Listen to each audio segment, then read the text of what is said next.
Galera, seja membro do Hub e ajude esse canal e esse projeto a chegar mais longe ainda. Uma pergunta que eu tinha era relacionado a essa questão, porque a gente vê alguém que com 18 anos de idade já tinha lido 400 livros, a Bíblia não sei quantas vezes, por aí vai. Então a gente vê a construção da vida e a gente vai superestimando, né? As pessoas vão olhando com um olhar de caraca, o cara, nossa, e tem a impressão que nunca errou. Já. Tem a impressão que nunca errou no ministério. Foi pastor aí, deve ter acertado tudo. Nunca. Não existe quem, a não ser nosso Senhor Jesus, não existe quem cresceu sem erro. Eu acho que a diferença é você ter ou não um coração ensinável. Por exemplo, uma vez eu recebi uma carta de um camarada que ele criou, eu não lembro o nome que ele deu, mas ele embelezou que era uma pirâmide. Mas era um negócio assim de cooperação mútua e apoio ministerial. Eu achei fantástica a ideia. Eu copiei a carta, eu mandei para um monte de gente para ajudar o ministério, que precisava de dinheiro. Cara, comecei a receber telefonema de vários pastores que receberam. Falaram, ô, meu amigo, o que você tem na cabeça? Isso aqui é uma pirâmide. Não é não. Claro que isso aqui é uma pirâmide. Né? Tipo assim, cada um dá tanto, que põe o nome do outro que dá tanto. Cara, era uma pirâmide.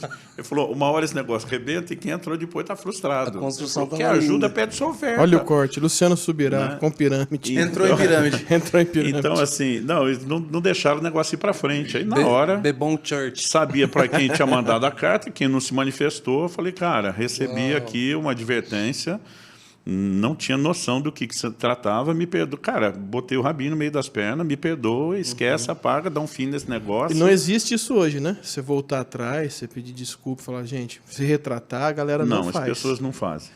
Né? Naquela época, como não fiz nada em público, não precisei gravar um vídeo público, mas para as pessoas para quem eu fiz, para muitos deles, eu fiquei até com medo da carta demorar e a gente ter um problema.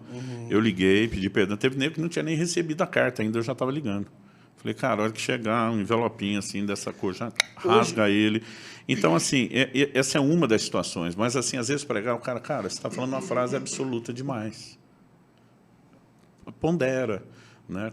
Não precisa colocar dessa forma. Cara, todo mundo tá, não é todo mundo, filho. Você agora vai falar por todo mundo? Hoje que você está muito na internet, você tem muito hate, muita gente debatendo teologia, falando que você está errado, tem muita gente. Cara, a sensação que eu tenho é que eu não tenho, mas talvez é porque eu que acompanho um pouco os comentários, mas de vez em quando eu entro e olho. Eu vejo que essas coisas surgem mais quando eu falo em canais fora do meu meio, porque normalmente quem me segue já é quem pensa parecido. Uma coisa que eu acho legal, já vi em algumas pregações suas falando, quando as pessoas te perguntam de que linha teológica você é, a tua resposta é muito boa em cima disso. Né? Porque, na verdade, as pessoas querem saber e a tua resposta batista. Uma pergunta, eu falo, gente, além de ter transitado em vários meios, muitas denominações nasceram com um entendimento, a revelação de uma doutrina específica, que a gente sempre tenta avaliar tudo que é possível pegar daquilo. Então, assim, às vezes eu me considero bem híbrido, mas, em linhas gerais, tem coisas que não tem como ficar em cima do muro. Né?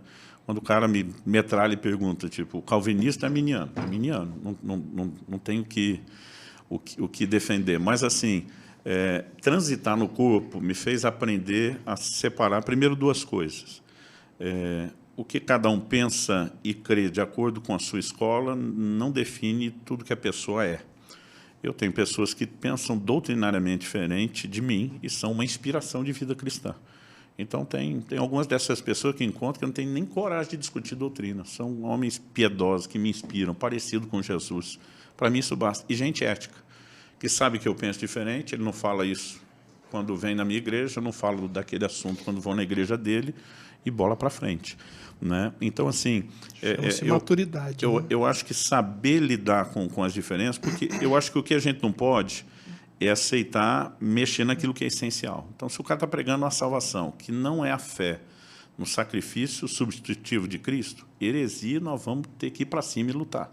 Né? Agora, sim, ele tem um detalhe diferente da mecânica da salvação, está discutindo se perde, se não perde, mas mesmo o cara que acha que não, leva as pessoas a viver uma vida santa, comprometida, eu não tenho nenhum problema em lidar com esse tipo de diferença. Para mim, tem coisa secundária.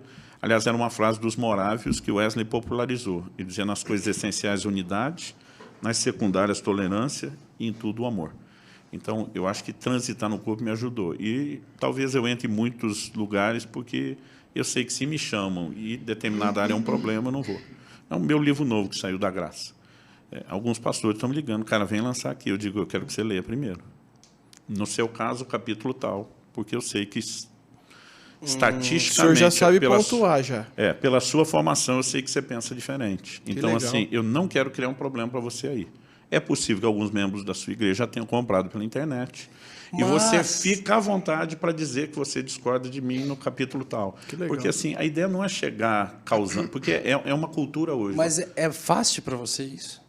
Porque é muito difícil, ao meu ver, essa questão de, tipo assim, cara, eu vejo isso e eu acredito que é assim, é o jeito que eu tô lendo.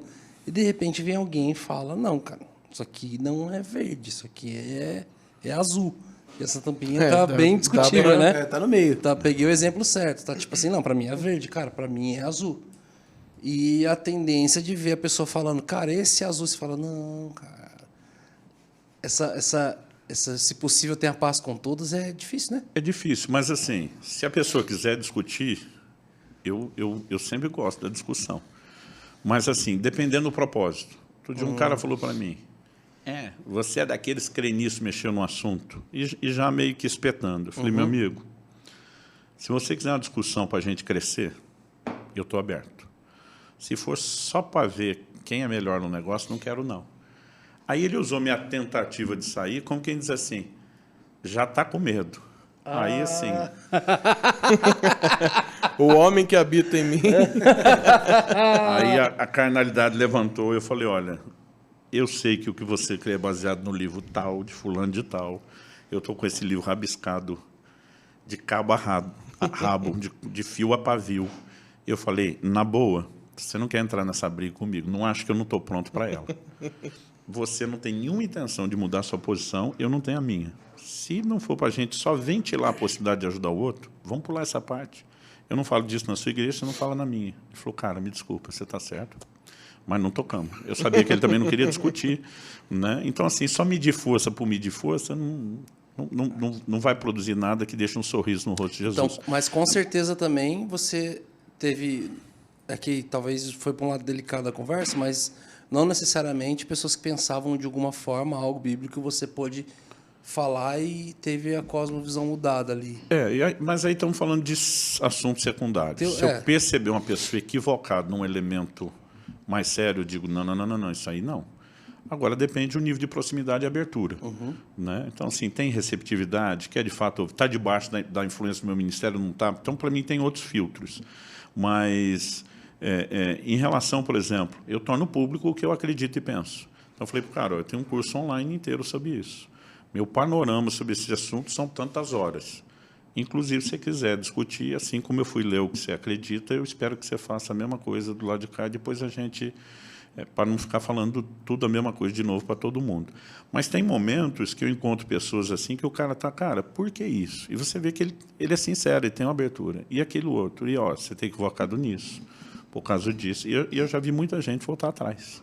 Né? Dizer, cara, quebrou meus argumentos. Eu digo também não muda correndo. Gasta mais tempo orando, gasta mais tempo estudando. Esses materiais podem te ajudar. Né? Porque eu acho que, no final das contas, a gente também não pode ficar nessa de... Eu acho que algumas pessoas elas não querem discutir nunca, nem aquilo que é essencial para ajudar. Então, tem hora que... Eu, uma vez, cara, sentei numa pizzaria e a liderança da igreja que eu fui, eles divergiam em algo que, para mim, era muito sério. E aí a pessoa falou, não, nós acreditamos nisso. Eu falei, desculpa, eu não posso concordar com você, eu acho que isso é mais sério do que você pensa. Não, porque, cara... Você pode falar o tema que era? Sábado, guarda do sábado. Tá. Então a pessoa dizia assim, para eu sair do catolicismo e pregar os 10 mandamentos, para dizer sobre não ter idolatria. Mas na hora que eu cheguei no sábado, 10 mandamentos não vale mais. Eu tentava dizer, não, o Novo Testamento... sustenta o ensino contra a idolatria, mas interpreta o sábado como sombra de um bem vindouro. Então, se pregaram para você pelo 10 mandamentos, isso aí você resolve com o pregador, não é a doutrina bíblica. A doutrina bíblica não é construída em cima de como te evangelizaram. Né? Não é a pessoa. Só que, assim, a pessoa tinha argumentos e eu nunca tinha enfrentado alguém tão preparado e tão bem. Sério? Foi quase 3 horas Nossa, na pizzaria. de discussão. E, cara, uma pizzaria boa, daquela assim, que a vida inteira eu não podia, finalmente eu estava lá, esqueci das pizzas. Não comeu nada. O povo comendo e assistindo a discussão. Foram quase 3 horas. Eu queria estar nessa pizzaria. Teve uma hora daí que eu... Mas assim, não virou pessoal. Não era ataque pessoal. E realmente é um tema muito delicado. Muito delicado. E muito legal. Porque por mais que a gente possa se posicionar de uma forma, a gente tem uma essência, né? No Aí sabático. chegou um ponto, a pessoa falou assim, eu falei para ela, olha, você está querendo dizer que quem não guarda o sábado hoje vai para o inferno. Não, não é isso que eu estou falando. Eu falei, era nesse nível o entendimento de sábado deles. Aí eu fechei. Não, a pessoa não achava que era isso. Mas eu falei, porque Tiago diz, quem tropeça num só ponto da lei, tropeça em todos. Se os 10 mandamentos estão de pé, alguém não guarda o sábado, ele quebrou o outro, ele é adúltero, né? ele é o resto, e de acordo com o Apocalipse, você está de fora. Não tem meio termo. O senhor que levou para esse nível daí. E aí foi a hora que eu vi a pessoa assustar. Falou, não é isso. Eu falei, não tem como não ser isso. Ela falou, existe um jeito de eu poder guardar o sábado sem terminar desse jeito? Eu falei, existe. Paulo diz em Romanos 14 que um julga igual todos os dias, o outro faz diferença entre dia e dia. Um não julga o outro. Então, se você falar, eu quero pessoalmente fazer isso, não sendo parte dos 10 mandamentos, todo mundo é obrigado, aí você tem uma opção sua que eu preciso te respeitar, não posso te julgar. Mas a partir do momento que você adota que é para todo mundo, você está dizendo que eu e todo o meu povo que não guardamos, estamos debaixo de condenação. E aí nós vamos discutir o tempo que for. Então, a pessoa ela reviu o posicionamento e começou a dizer, olha, eu tenho algo pessoal, provavelmente me excedi na forma de ensinar, mas entendo que Deus me pediu isso, que é como eu voltei lá no início. Deus me pediu para não ganhar dinheiro com os livros. Vou fazer disso uma doutrina para todo mundo? Não, é pessoal.